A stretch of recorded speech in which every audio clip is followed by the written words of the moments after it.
Տիկին Ղազարյան, կադաստրի կոմիտեն շրջանառության մեջ է դրել քաղաքացիական օրենսգրքում առաջարկվող փոփոխությունները եւ նաեւ մեկ օրենսդրական նախաձեռնություն մի դեպքում հետադարձ հիպոթեկի մասին է խոսքը եւ կողակցի սեփականության իրավունք։ Եթե սկսենք հետադարձ հիպոթեկից, ինչ է դա իրենից ներկայացնում եւ ինչու անհրաժեշտություն առաջացավ։ Հետադարձ հիպոթեկը նոր ինստիտուտ է, որի հիմնական գաղափարը կայանում է նրանում, որ անշարժ գույքի սեփականատերը հնարավորություն է ունենալու առանց դա օտարելու, այսինքն առանց սեփականության իրավունքից զրկվելու, ստանալու պարբերական եկամուտներ։ Ինչի մասին է խոսքը։ Այն անձինք, որոնք որ պարտադիր նախապայմանով պետք է հասած լինեն կենսաթոշակային տարիքի, ունենալով սեփականության իրավունքով իրենց պատկանող բնակելի նշանակության գույք, դա կլինի բնակարան, թե բնակելի տուն, իրավունք են ստանում գրավադրելու այդ անշարժ գույքը եւ պահպանելով ինչպես սեփականության իրավունքը, այնպես էլ այդ գույքը ամբողջությամբ օգտագործելու իրավունքը եւ կարեւոր պայման է կուզենամ շեշտեմ նաեւ այդ բնակարանում կամ բնակելի տանը բնակվելու իրավունքը, գրավադրված գույքի հաշվին ստանալու պարբերական եկամուտներ, որը ըստ նախագծի նախատեսվում է, որ պետք է կատարվեն ամսական վճարումների տեսքով։ Ինչ նորամուծություն է նախատեսում նախագիծը։ Ներկայիս գործող իրավակարգավորումների համատեքստում, եթե անշարժ գույքը ցանկանում ես վերածել եկամտի, որպես այդպիսին դա կամ պետք է օտարես, այսինքն զրկվես սեփականության իրավունքից կամ հանձնես վարձակալության օրինակ եւ չկարողանաս այդտեղ բնակվել։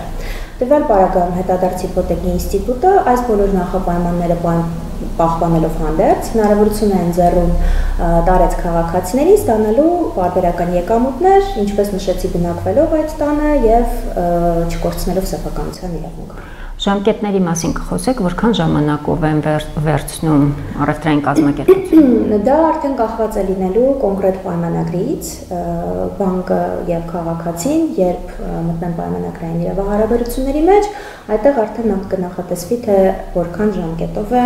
պայմանագիրը ուժի մեջ լինելու։ Բայց որպես այդպիսին նախագծի իմաստով, որպես վերջնակետ համարվում է քաղաքացու մահը, այսինքն հնարավորություն է ընձեռվում ամբողջ կյանքի ընթացքում ստանալու եկամուտներ եւ լինելու պայմանագրային հարաբերությունների մեջ։ Սակայն նախագծի համաձայն հնարավոր է նաեւ այնպիսի դեպքեր, օրինակ քաղաքացին որոշակի փուլում որոշի ամբողջությամբ մարել այդ պարտավորությունները, որոնք ստանձնել է բանկի կամ վարկային կազմակերպության հանդեպ, եւ դա կլինի պայմանագրի ավարտը, այսինքն գույքը կազատվի գրավից, կշարունակվի այն իրավիճակը, որը որ եղել է մինչև գրավի պայմանագրի հետադարձ հիպոթեկի պայմանագրի կնքում։ Եթե քաղաքացու մահից հետո ժառանգներ են ի հայտ գալիս, ինչպես է այս խնդիրը լուծվում։ Հետադարձ հիպոթեկի դեպքում նախատեսվում է, որ անձի մահից հետո գույքի սեփականության իրավունքը փոխանցվելու է բանկին կամ վարկային կազմակերպությանը։ Սակայն եթե ենթադրենք, որ այնպիսի իրավիճակ է ստեղծվել, որ բանկի կողմից վճարած եկամուտները ավելի պակաս են, քան գույքի արժեքը, ապա ժառանգները իրավունք են ձեռք բերում այդ գույքի իրացման պարագայում ստանալու այդ արժեքի տարբերությունը։ Որ երկրների փորձն եք ուսումնասիրել այս նախագիծը առաջարկելիս եւ ինչու այս բան անհրաժեշտություն առաջացավ։ Մենք ուսումնասիրել ենք Ամերիկայի Միացյալ Նահանգների, Մեծ Բրիտանիայի, Կանադայի օրենսդրությունը, որտեղ այս մեխանիզմը լայնորեն կիրառվում է եւ դիտարկվում է որպես լրացուցիչ սոցիալական աջակցության մեխանիզմ տարեց քաղաքացիների համար։ Ընդհանուր առմամբ մենք պարբերաբար ուսումնասիրում ենք միջազգային լավագույն փորձը եւ այն բոլոր ինստիտուտները, որոնք որ առկա չեն Հայաստանի Հանրապետությունում եւ հետաքրքրություն են իրենցից ներկայացնում եւ նաեւ ունենում են թե իրավական տեսանկյունից, թե գործնական տեսանկյունից կարեւոր նշանակություն, մենք փորձի ուսումնասիրության արդյունքում փորձում ենք ներդնել օրենսդրական փոփոխություններ իրականացնել, բնականաբար հարմարեցնելով գործող իրավակարգավորումներին, որպեսզի հակասություն չառաջանա։ Իսկ դուք կենսաթոշակառուների շրջանում որոշակի հարցումներ, քննարկումներ անցկացրել եք, տեղյակ եք, պատրաստ են նրանք, պատրաստ չեն կամ արձագանքը ինչպիսին են նրանք։ Նախագիծը դեռևս նոր է գտնվում շրջանառության փուլում, այն տեղադրված է e-draft.am կայքում եւ այդտեղ քաղաքացիները իրավունք ունեն ոչ միայն ծանոթանալու, այլ նաեւ իրենց դիտարկումները, դիրքորոշումները ներկայացնելու։ Որպես այդպեսին դեռևս քննարկում չի կայացել, նախագիծը շրջանառության ընթացքում նաև որոշակի առաջարկների հիման վրա կարող է փոփոխությունների ենթարկվել եւ արդեն որոշակի լրամշակումից հետո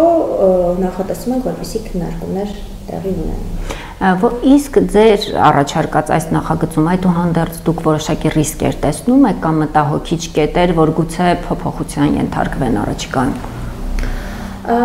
Իրականում փորձեմ ավելի գործնական ներկայացնել նախագիծը կյանքի կոչելիս ինչ թիրախներ է ունենալու։ Եթե պատկերացնենք մի իրավիճակ, որ կա տարեց քաղաքացի, որը ունի խնամքի կարիք, ունի լրացուցիչ եկամուտի կարիք եւ չունի օրինակ խնամող,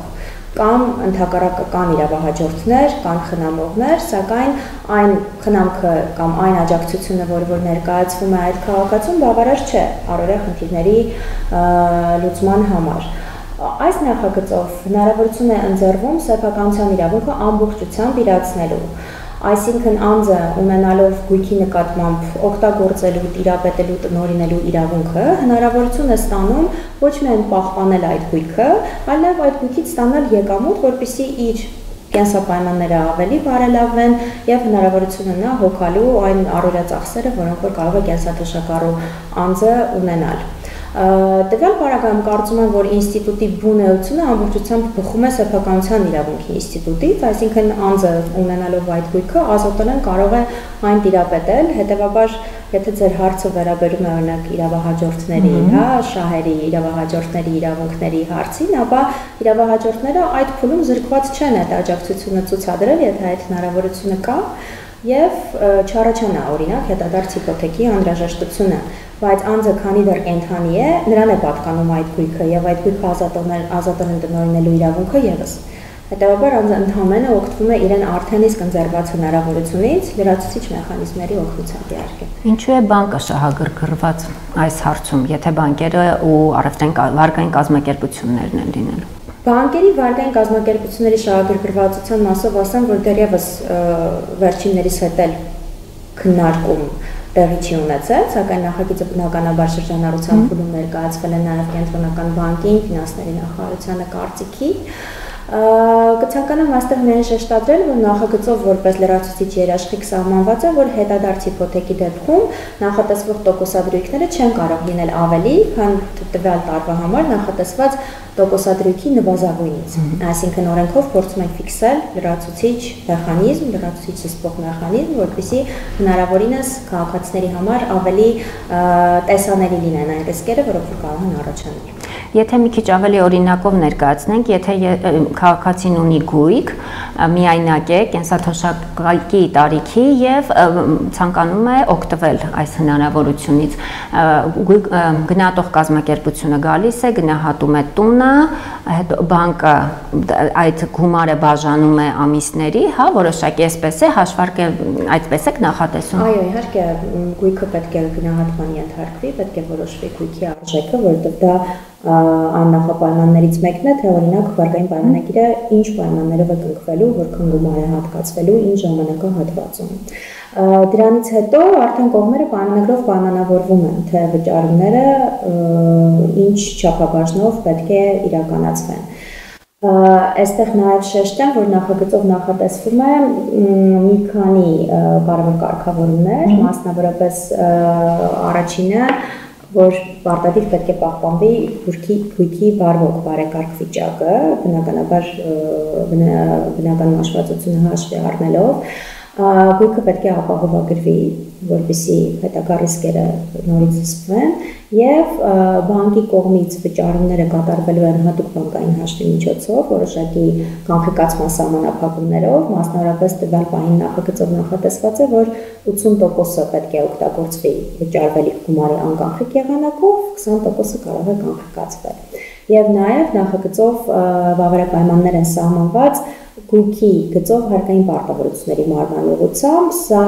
ինչ նպատակ է հետապնդում, որպեսզի գույքը այդ ժամանակահատվածում լրացուցիչ պարտավորություններով չծանրաբեռնվի։ Այսինքն վճարումները, որ պարբերաբար կատարվելու են բանկի կողմից կամ վարկային կազմակերպության կողմից, նաև ուղղվելու են պարտադիր կերպով գույքի վերաբերյալ առկա հարկային պարտավորությունների մարման։ Այս դեպքում, եթե իրավահաջորդներ կամ ժառանգներ լինեն, իրենք այդ նույն գույքը երկրորդ անգամ չեն կարող գրավադրել։ Այսինքն, եթե տվյալ քաղաքացին որոշում է իր գույքը օգտվել հետադարձ հիպոթեկի իրավունքից, բայց մեկ էլ ժառանգներից որևէ մեկը կամ իրավահաջորդը գալիս, ասում է, որ ուզում եմ ենթադրենք տունդ գրավ դնեմ, վարկ վերցնեմ։ Այս դեպքում այս սահմանափակվում է այս իրավունքը։ Իրականում տեսեք, գրավադրելու իրավունքը ամեն դեպքում պատկանում է գույքի սեփականատիրոջը, այսինքն քանի դեռ քաղաքացին կենթանի է, այդ իրավահարաբերությունների կողմ հանդիսանալու է վերջինս։ Իհարկե կա օրենսդրորեն հնարավորություն այլ անձի պարտավորությունների դիմաց երրորդ անձի գույքը գրավադրելու, դեպի պարագայում նախագծով նախատեսվում է, որ սկզբնական փուլում, երբ որ գույքը պետք է գրավադրվի որպես հետադարձ հիպոթեկի առարկա, այդ փուլում գույքը պետք է այլ պարտավորություններով ծանրաբեռնված չլինի։ Այսինքն բանկը ունենում է իր պարտավորությունների դիմաց այդ գույքի նկատմամբ առաջնային բավարարման իրավունք։ Հետևաբար, եթե կա օրինակ բանկի համաձայնությունը երկրորդային գրավով ծանրաբեռնելու վերաբերյալ, նման սահմանափակումներ այս փուլում նախագծով նախատեսված չեն։ Սակայն նորից շեշտեմ, որ ամեն դեպքում իրավահաջորդի իրավունքը չի գրավադրել այդ գույքի սեփականատիրոջ իրավունքն է։ Եվ մի այսպիսի հարց էլ, եթե քաղաքացին, չգիտեմ,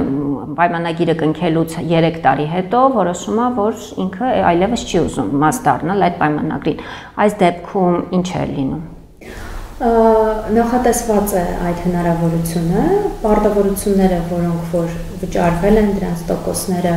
բանկի որոշակի վճարումներ, որոնք նախատեսված կլինեն պայմանագրով, ամբողջապես մարելուց հետո պայմանագրային հարաբերությունները կդադարեն, այսինքն գույքը կազատվի գրավից, բանկը այլևս որևիցե վճարում կատարելու պարտականություն չի ունենա եւ հետադարձ հիպոթեկի վարկային պայմանագիրը կավարտվի։ Կողակցի սեփականության իրավունք ինչ է սա եւ ինչ փոփոխություններ է առաջարկում։ Կողակցի սեփականության իրավունքը նոր համատեղ սեփականության իրավունքի ինստիտուտի մեջ նոր ենթատեսակ է, ինչի մասին է խոսքը։ Քաղաքացիները ամուսնության ընթացքում, երբ գույք են ձեռք բերում, օրենքի ուժով դա համարվում է վերջիններից համատեղ սեփականության իրավունքը։ Սակայն ենթադրենք, երբ ամուսիններից մեկը մահանում է, գույքը ներառվում է ժառանգական զանգվածում եւ բաշխվում է հետեւյալ տրամաբանությամբ, քանի որ դա ընդհանուր համատեղ սեփականություն էր, գույքի կեսը 50% անցնում է որպես սեփականություն կենթանի մնացած ամուսնում, իսկ մյուս 50%-ը արդեն բաշխվում է այն ժառանգների միջև, որոնք որ ըստ օրենքի կան, օրինակ առաջին հերթի ժառանգներ, կին զավակներ։ Եվ հաճախ են լինում դեպքեր, որ գույքը այսպես սեփականատերերի միջև իրավական տեսանկյունից բաժանելու արդյունքում կարող են որոշակի խնդիրներ առաջանալ։ Օրինակ, մասնակիցներից մեկը ուզում է գույքը օտարել կամ դրա դիմաց ուզում է ստանալ իր համապատասխան բաժնի հատուցումը։ Ինչ ենք ամրագրում նախագծով։ Ամրագրում ենք, որ այս դեպքում ընդհանուր համատեղ սեփականության մասնակիցները կարող են դիմում ներկայացնել կադաստրի կոմիտե եւ գրանցել այդ գույքը որպես կողակցի սեփականության իրավունք, ինչը նշանակում է, որ ամուսիններից մեկի մահից հետո գույքը ամբողջությամբ սեփականության իրավունքով անցնելու է մյուս ամուսնուն եւ չի ներառվելու այդ փուլում ժառանգական զանգվածում։ Ինչից հետո, օրինակ, երբ երկրորդ ամուսինն էլ կմահանա, արդեն գույքը ամբողջությամբ կբաշխվի կամ ըստ կտակի, կամ ըստ օրենքի այն ժառանգների միջև, որոնք այդ փուլում իրավունք ունենան ժառանգելու տվյալ գույքը։ Դիմումը ներկայացնում են կադաստրի մինչև ամուսիններից մեկի մահը, թե հետո։ Նախապես դիմումը պետք է ներկայացվի համատեղ, այսինքն պետք է ներկայացվի նախապես, որպեսզի երևա, որ սեփականության բոլոր մասնակիցները ունեն համաձայնություն դրա վերաբերյալ։ Այս նախագիծը քննարկելիս որ երկրների փորձն եք ուսումնասիրել եւ ինչ ռիսկեր կան այստեղ, որ կարող են մատնանշել։ Նորից իմ կողմից մատնանշված երկրները Ամերիկայի Միացյալ Նահանգներ, Կանադա, Մեծ Բրիտանիա, անկեղծ եթե ասեմ, ռիսկ ավելի շատ այս նախագիծը միտված է գործնականում առկա ռիսկերը փակելուն եւ ոչ թե նոր ռիսկ ստեղծելուն, իմ կարծիքով։ Ինչ ռիսկերի մասին է խոսքը, որ հիմա կան կամ դժվարություններ, որոնց հանդիպում են այս ընթացքում եւ որ այս նախագծի միջոցով փորձելու եք այդ մեղմել այդ դժվարությունները կամ ռիսկերը։ Գործնականում հանդիպում են այնպիսի դեպքեր, որ անձի մահից հետո ժառանգները որոշակի խնդիրներ են ունենում, կլինի դա իրավական, կլինի դա ներանձնային, եւ գույքը տնօրինելը որպես մեկ ամբողջական դառնում է բավականին դժվար, որովհետեւ գործող կարգավորումներով որոշակի մեխանիզմներ են նախատեսված, թե բաժնային սեփականության դեպքում յուրաքանչյուր սեփականատեր ինչ իրավունքներ, ինչ պարտականություններ ունի, օրինակ բաժինը օտարելիս պարտադիր գնման նախապատվության իրավունք է գործում եւ այլն, այսինքն երբ ամուսիններից մեկը մահանում է, ընդհանուր համատեղ սեփականություն հանդիսացող գույքը, մի գույքը, օրինակ մի բնակարանը, դառնում է մի քանի անձի սեփականություն, որոնք կարող են այդ գույքի նկատմամբ ունենալ տարբեր մտադրություններ։ Եվ ենթադրեմ կարող է ստեղծվել մի իրավիճակ, երբ կենդանի մնացած ամուսինը, որը օրինակ կարող է լինել նաև տարեց քաղաքացի, խնդիր ունենա այդ տանը բնակվելու, իր կենցաղը շարունակելու, իր կենսապայմանները ապահովելու մասով։ Իսկ տվյալ պարագայում հաստատի այդ ամուսնու այն կենսապայմանները, որոնք որ առկա են եղել մինչև ամուսնու մահը, շարունակում են պահպանվել, այսինքն քաղաքացին ավելի երաշխավորված, ապահովագրված է լինում այս դեպքում իր մնացած կյանքի ընթացքում իր բնակելու, իր բնակարանի իրավունքը պահպանելու ուղղությամբ։